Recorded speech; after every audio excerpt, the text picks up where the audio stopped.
Le labyrinthe du temps, chapitre 1, présentation générale. Le labyrinthe du temps est un objet polymorphe, c'est-à-dire qu'il peut prendre plusieurs formes, entretenant de multiples ramifications, entre par exemple la notion de concept, la question de l'œuvre, qu'elle soit de nature technologique, polysensorielle ou multisupport, la recherche, la pédagogie, la communication et les questions institutionnelles.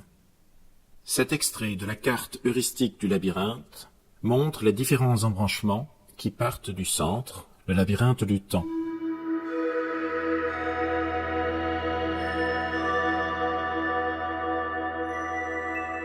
Les notions de labyrinthe et de temps nous renvoient à l'existence d'un espace-temps sinueux, muni ou non d'embranchements, et dans lequel nous pourrions nous perdre et rester enfermés. Apparu dès la préhistoire, on retrouve divers motifs du labyrinthe dans de nombreuses civilisations. Dans son traité, Jacques Attali décrit le labyrinthe comme une figure symbolique et mythique, voire un mode de communication, un langage avant l'écriture. De la littérature au cinéma, de la musique aux arts plastiques, la sculpture, la peinture, le thème du labyrinthe est repris sous toutes ses formes.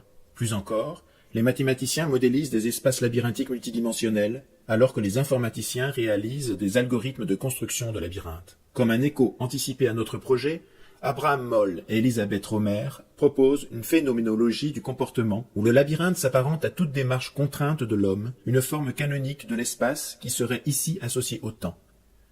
Démarche initiatique, jeu de mémorisation ou fragmentation de la mémoire, suspension du temps, autant de métaphores riches en signification qui rappellent simplement l'étendue et la complexité de ce qui se croise, se décroise, s'entrecroise dans l'acte de création.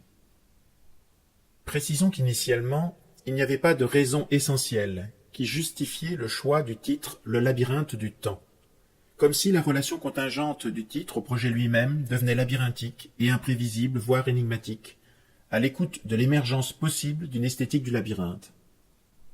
La carte heuristique simplifiée du labyrinthe du temps illustre cette complexité qui se croise et se décroise.